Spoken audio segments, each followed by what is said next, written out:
আমরা আগামীকাল ছুটিতে যাব। ওখানে বিডিও অফিসে যারা আমার সাথে দেখা করতে চান, তারা যাদের মানে ক্ষতিগ্রস্ত হয়েছে বা কিছু, তারা আমার সাথে কথা বলতে পারেন। সেটা পুলিশ অ্যারেঞ্জমেন্ট করে নিচ্ছে, অ্যাডমিনিস্ট্রেশন। আমি ওই মিটিংটা করার পরে আমি ওদের বাড়িতেও যেতাম, কিন্তু যেহেতু বিজেপি ওদের দুজনকে সরিয়ে নিয়ে গেছেন, বিজেপির বোঝা উচিত সাম্প্রদায়িক দাঙ্গা যারা করে তাদের আমরা ক্রিমিনাল বলি, তাদের আমরা কোনো ধর্ম বর্ণ জাতি হিসেবে বিচার করি না। এবং পুলিশের গুলিতেও একজন মারা গেছে, 3 জন। তাছাড়াও আমি কালকে তেহট্টে যে আর্মি মারা গেছেন তার পরিবারকেও ডেকেছি, ছুটিতে আসবে। আমি আপনাদের পরিষ্কার বলছি, সাম্প্রতিক সিচুয়েশন নিয়ে আমি এমএলএদের সকলে, হিন্দু মুসলিম বোথ সাইডেড, আমি ওপিনিয়ন শুনলাম। আমার সাথে আমার চিফ সেক্রেটারি মনোজ পন্ত ছিলেন, রাজীব ডিজি ছিলেন এবং আমাদের ডিএম ছিলেন, আরও অনেকেই ছিলেন, জেলা পরিষদের সভাধিপতি সহ। আমরা সাম্প্রতিক পরিস্থিতি নিয়ে একটা আলোচনা করলাম। আর এই জেলায় আমি দেখছি বহিরাগত কিছু লোক এসে ধর্মের নামে বিধর্ম কথাবার্তা বলে, আমি কোনো কমিউনিটিকে এর জন্য দোষ দেবো না। কয়েকজন ধর্মীয় নেতা সেজেছেন, যারা যখনই পালে বাঘ পড়ে, পালে বাঘ না পড়লেও তারা বাঘ বাঘ করে চিৎকার করে রাজনৈতিক ফয়দা নেয়, এবং তারাই কিন্তু দাঙ্গা ঘটিয়ে সবচেয়ে আগে পালিয়ে যায়। এই শত্রুদের গৃহশত্রু, মানে যারা জেলার শত্রু, বাংলার শত্রু, আমি কাউকে শত্রু বলে মনে করি না, সবাই আমার মিত্র, কিন্তু দাঙ্গা যারা লাগায় তাদের আমি মিত্র বলে মনে করি না। পরিষ্কার কথা হচ্ছে, মুর্শিদাবাদ জেলার একটা ইতিহাস আছে, সংস্কৃতি আছে। একসময় মুর্শিদাবাদ জেলা, আপনারা জানেন, বাংলার রাজধানী ছিল। মুর্শিদাবাদ জেলাকে কেন্দ্র করে এবং যে দুটো পার্টে মাত্র 2টো ওয়ার্ডে গন্ডগোল হয়েছে, সেটাও কারা করিয়েছেন প্ল্যান করে, কি করে করিয়েছেন, কিভাবে করিয়েছেন, আমি এই কটা দিন ধরে অনেক ক্রস চেক করেছি, রেকর্ডও করেছি। আপনারা অনেকে godi media, sorry to say the word, এটা আমি বলি না, সব লোক বলে, যা খাইয়ে দিচ্ছেন আপনারা তাই খাচ্ছেন, কিন্তু সেটাকে বদ হজম হচ্ছে, সেটা হজম হচ্ছে না। এটা কিন্তু মানুষে মানুষে বিভাজন হচ্ছে। 2-3টে লোক আছে যারা এই গন্ডগোল পাকাচ্ছে, তারা নাকি বিরাট বিরাট ধর্ম নেতা, মানে ধর্মের নামে বিধর্মী নেতা, অনেক বড় বড় কথা বলেন। আর আর্থিক উৎস আমার মনে হয় বিজেপির নেতাদের জিজ্ঞেস করবেন, তারাই বলে দেবে। আমি পরিষ্কার বলছি, এর টোটাল সত্য তথ্য। আর কিছুটা আমার বাকি আছে, পেয়ে গেলে প্রেসের সামনে আসবে। কারা করেছে, কিভাবে প্ল্যান করে করেছে।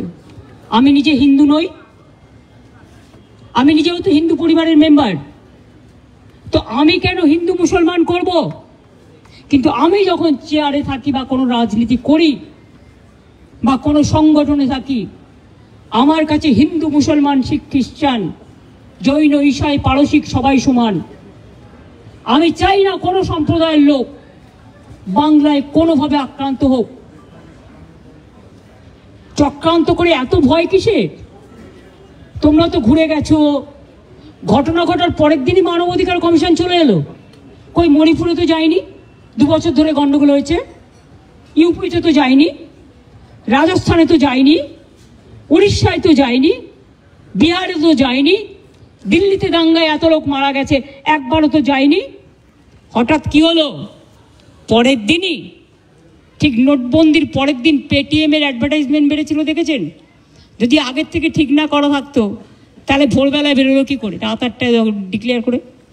সেই রকম মনে রাখবেন যে একেবারে প্ল্যান করে এই ঘটনা ঘটানো হয়েছে, এবং যারা এই ঘটনায় প্ররোচিত হয়েছেন, প্রভোক্ট হয়েছেন এবং একটা কমিউনিটি আর একটা কমিউনিটির উপর ঝাঁপিয়েছেন, তাদের আমি বলবো এসব কিন্তু বাংলা সহ্য করবেন না।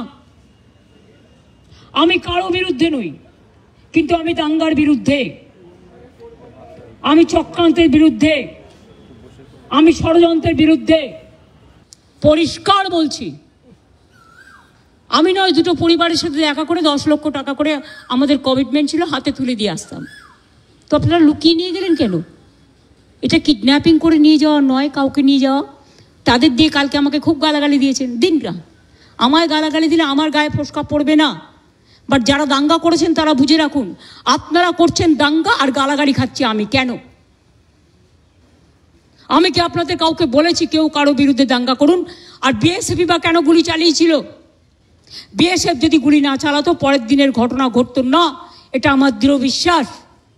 এবং যদি আপনারা বলেন দুটো মসজিদের ইমামকে ফোর্স করা হয়েছে, তাহলে এখানে কোনো একটা সেবাশ্রম আছে, আপনারা জানেন তিনি কি করেন, তার কি কীর্তি, তার কি কুকীর্তি, তিনি কিভাবে মানুষকে প্রভোগ করে, বেলডাঙ্গা থেকে শুরু করে একেবারে সুতি ধুলিয়ান সব।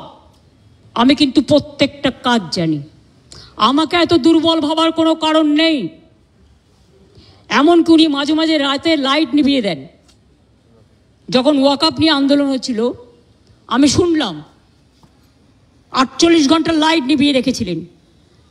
উনি এটা করতে পারেন না, ইটস এ ক্রিমিনাল অফেন্স। অন্ধকার করে দিলে, অন্ধকার করছেন কেন? মুখটাকে ঢুকিয়ে রাখবেন বলেন, মুখটাকে লুকিয়ে রাখবেন বলে? অন্ধকার করা যায় না। যদি কোনো কুৎসিত ঘটনা ঘটে সেটা সিসিটিভিতে ওঠে। আপনারা কি লুকাতে চেয়েছিলেন? আমি পরিষ্কার পুলিশকে বলেছি সিআই অফিস ওখান থেকে পাশে সরিয়ে নেবে।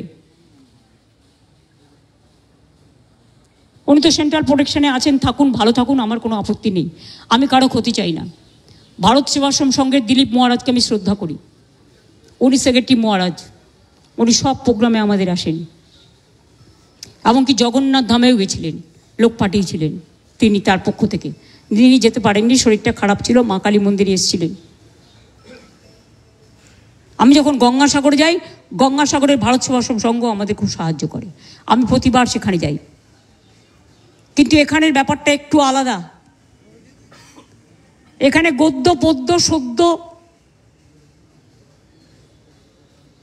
অনেক কাহিনী আছে। সেই কাহিনীগুলো আমি প্রেসকে বলবো, আমি বলবো না, আপনারা খুঁজে বের করুন। যদি সত্যি হয় আমি সব মেনে নেব, আর যদি অসত্য হয় তাহলে please don't forget you are also playing a crucial role, and especially you are the media. You are not the BJP purchased media or any political party purchased media. You do your job with efficiency, with responsibility, and of course with humanity and honesty. আর কিছু আমার বলার নেই। শান্তি থাক, সম্প্রীতি থাক, সংগতি থাক।